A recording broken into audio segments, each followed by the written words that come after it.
Hi, everybody. So there we go. So I'm going to speak, and it's going to be pretty brief today, on could stress be your cause of high cholesterol? This is something that I am personally very interested in.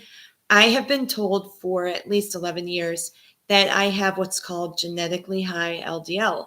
I was floored. I'm not even going to lie. I was floored at age 36 when I went to the doctor for if you watch my new podcast. I do have a new podcast. It's called Trust Your Gut, and it's on Spotify's podcasters, which again I have to figure out how to get that to normal Spotify. So if anybody has any feedback on that, that'd be great. But I introduced myself on that podcast and kind of my story. But at age 36, I went to the doctor with complaints of hair shedding, sudden panic attacks, and whatnot. And when they did the classic blood work, being your cholesterol panel, I was floored when they told me that I had extremely high LDL because I was a runner. I was eating healthy at that time. And I was just like, there's no way. There's no way. I don't eat out at restaurants.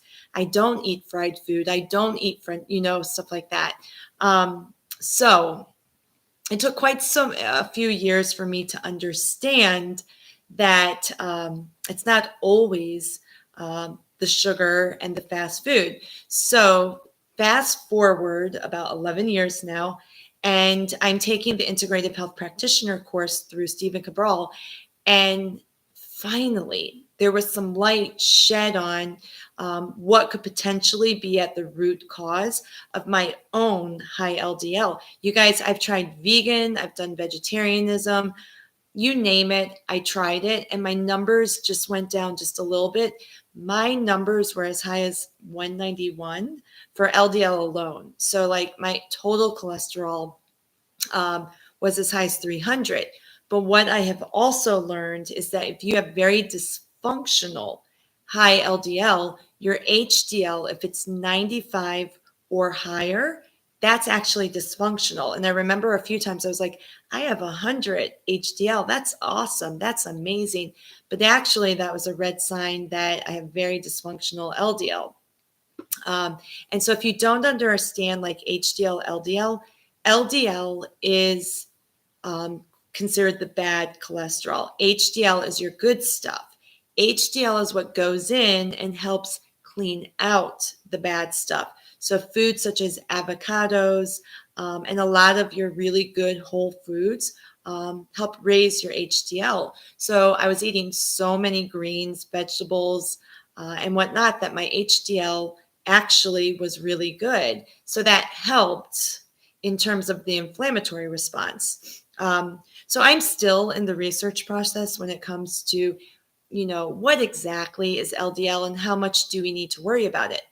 But when you get the test that shows the density of your cholesterol within your arteries, I had the bad kind. And I think it's more the sticky stuff. Don't quote me on that. But I had both high LDL and I had the kind of the cholesterol that you don't want of the LDL form. And so, anyway, so taking this course, it's been no surprise to me. I've had adrenal dysfunction about 3 times, and when I read that your stress could be what's causing your high cholesterol, your body's stress response, that kind of made me go, aha, because I have been trying for about 11 years to figure out how do I get my cholesterol under control. I refused to go onto a statin because there's too many side effects. And research has also shown that statins have not reduced the amount of heart attacks, the occurrence of a heart attack. It might reduce your cholesterol level, the LDL, but you could still be having some inflammatory responses going on, and the root cause is still like flaming up your body, right? Igniting the flame. That great. The statin lowered the numbers of your LDL, but it didn't take away what's truly going on. So anyway, when I was reading and I was studying, I was like, this is amazing information. And so basically, I'm going to kind of read my nose. I'm going to kind of read what what was shared with me that I think can be very, very helpful for some people who are struggling with high cholesterol. But like me, they're like, I don't want to go on a statin because it made my muscles hurt. And so this might just make some sense with the process. So vitamin B5, which is pantothenic acid, that is the vitamin that when you have deficient amounts of B5, that could be a huge indicator that you have a high stress response going on in your body, because that vitamin is so needed to bring our stress response down. And so if you're deficient, it's showing that you're using it up. Your body needs it so much. And the thing about B5, this is where we get into the B5 leads to acetyl coenzyme A. Acetyl coenzyme A is used to synthesize cholesterol. But keep in mind, 80% of your cholesterol is naturally made in your liver. We don't need to consume cholesterol in food sources. 80% is already made in your liver. But the coenzyme A, acetyl coenzyme A, is used to synthesize cholesterol. Knowing this, the majority of cholesterol you need is already made by your body and is synthesized and beginning the process with acetyl coenzyme A. So your body just does that naturally. We produce more cholesterol when under stress, and this is why. We create more cholesterol when we need to create more stress hormones. And the stress hormone in particular is cortisol.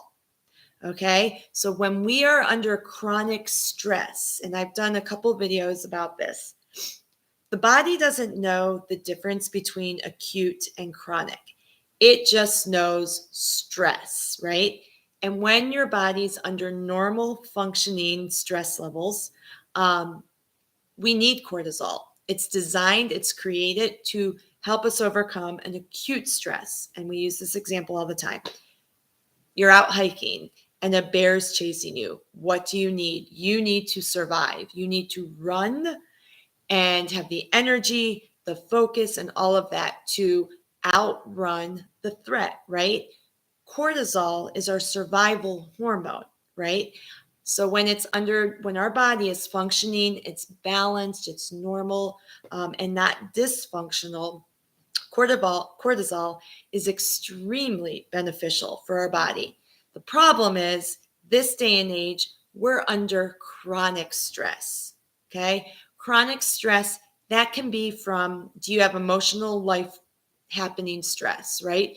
Job, relationships, finances, okay? Those can be a form of stress, but not the only form. Do you have a gut issue going on? Gut issues are a huge source of stress in so many people's bodies, and they don't really think of that, right? They don't really think of that as a stressor, but that is a form of chronic stress. And then the third, most likely case is, do you have a virus or a pathogen that's continuing to linger in your body, and your body is just trying to get over it? Those three things, emotional life stress, digestive stress, and pathogens and viruses that are continuing to go on, become chronic stress in your body.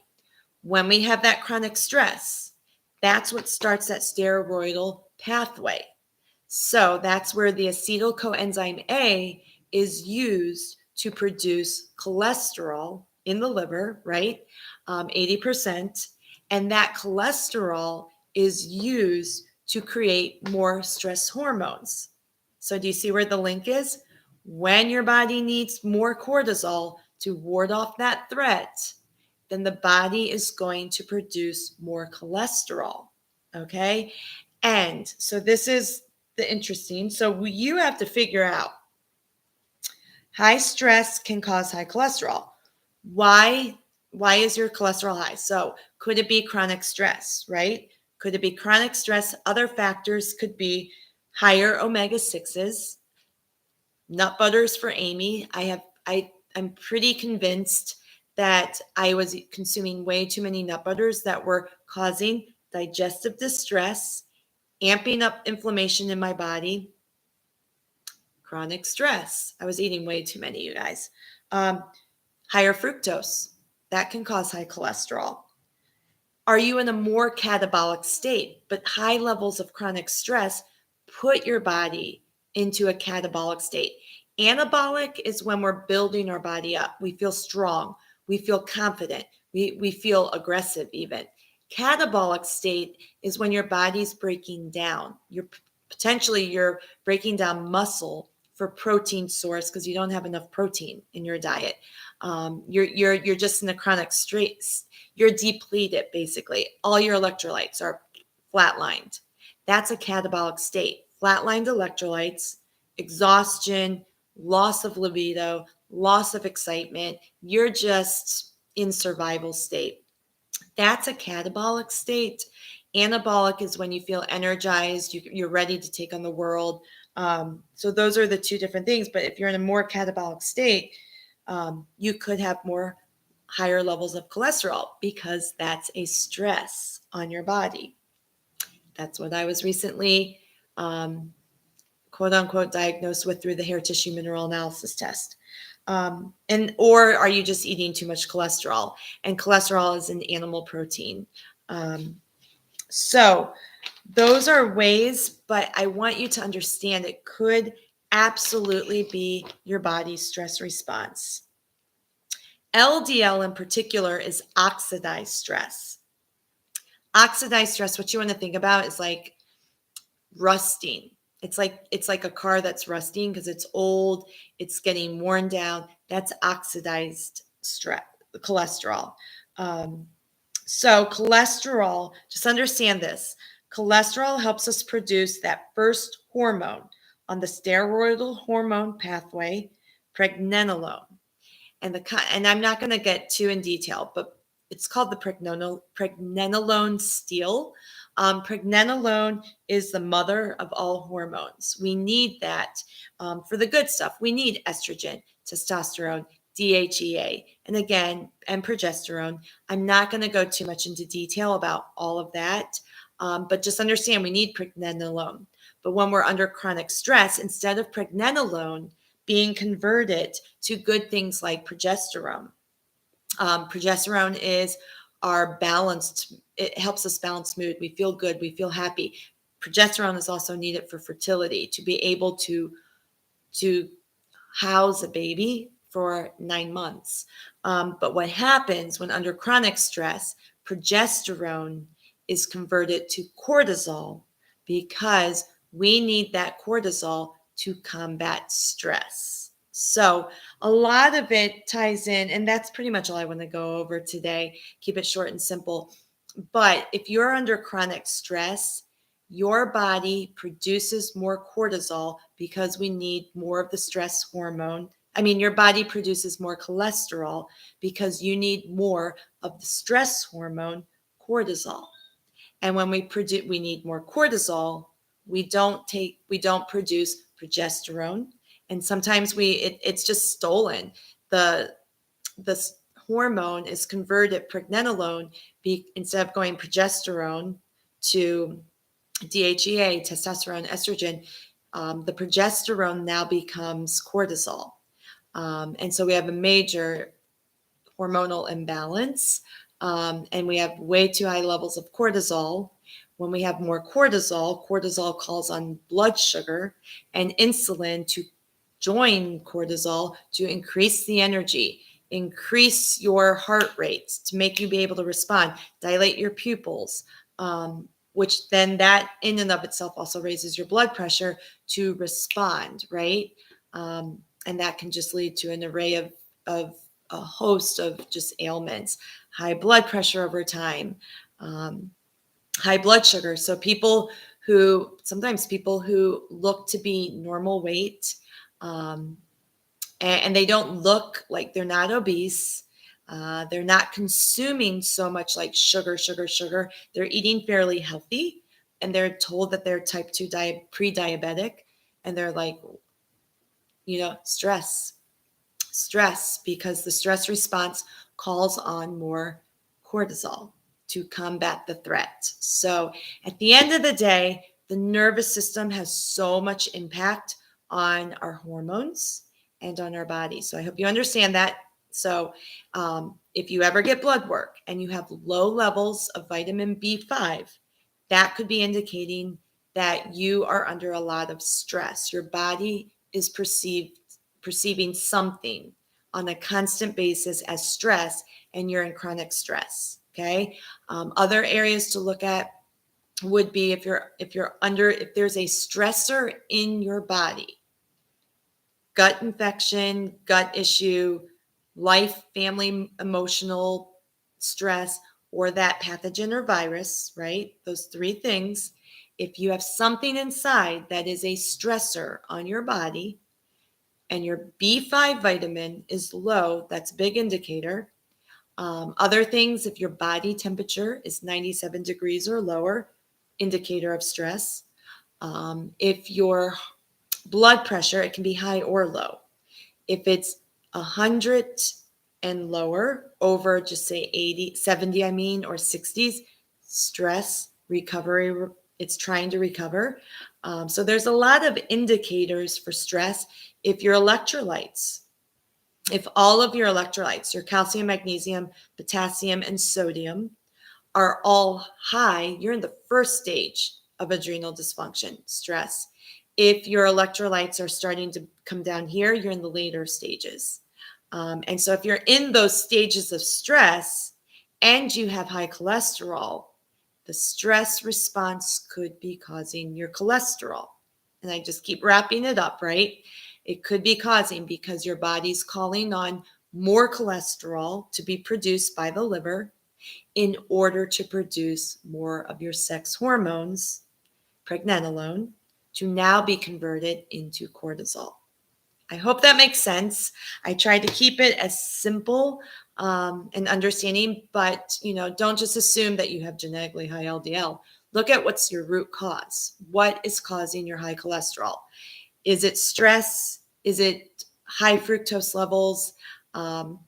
Is it eating too much, animal protein, which is what's the only source of saturated fat that we consume? And higher omega-6s in your diet. If you're like me and you consume way too much nut butter, that could be. Or is your body in a catabolic state? But if it's in a catabolic state, that's a stressed out state. And with that, you would know, like, if your body's breaking down, are you starting to notice muscle loss rather than muscle tone? So at the end of the day, understand your stress response. What test would I encourage you to take? The hair tissue mineral analysis test. If you're interested in that, message me and I can provide you with a link. The test that I did shed so much light. It tests your electrolyte levels as well as your heavy metals. And that's a stressor on your body too, toxic load. So anyway, Amy Blackburn from Amy Blackburn Wellness signing off. I hope you found this informative. If it helped you, and if it might provide you with an aha moment of your own, I'd love to know. Drop a comment below. Share this video with anybody who you know struggles with high cholesterol, and just find out, have they gotten their stress response checked? Because the lovely thing is when the body can recover. When we remove toxicities and we replace deficiencies such as that B5, but not only B5, the body it discovers balance, right? And so I always want to just bring awareness and hope to my audience that you can feel better. You can overcome a lot of things that you have been led to believe are your life sentences, right? Like it's a life sentence. You have you have the genetics for high cholesterol. Now, again, there is some truth to that. People with the gene, I believe it's APOE-4, they definitely are more likely to produce cholesterol at a rate that's higher.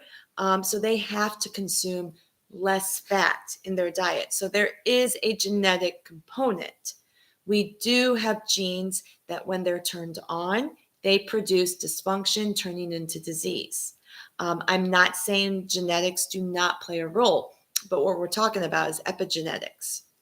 Understanding your genes and then understanding what to do to turn off the quote unquote bad genes and keep the good stuff running, right? So anyway, if you have any questions, don't hesitate to reach out to me. I am Amy Blackburn Wellness, www.amyblackburn.net. I would love it if you found me Trust Your Gut, a podcast that will go over everything gut related in addition to just detoxification and how to rebalance your body to rediscover your body that you know is still inside of you, right? To rediscover that body, but to rediscover a life full of energy. So to get you well, help you lose weight, get well, and stay well. Yeah, reach out to me if you have any questions or health concerns that you feel adrenal, gut, thyroid, autoimmune issues that you are just like, I want to reverse this mess. And I want to get back to feeling good in my own body, and I want my energy and my vitality. You can. So, anyway, have a wonderful day. Yeah. Bye, guys.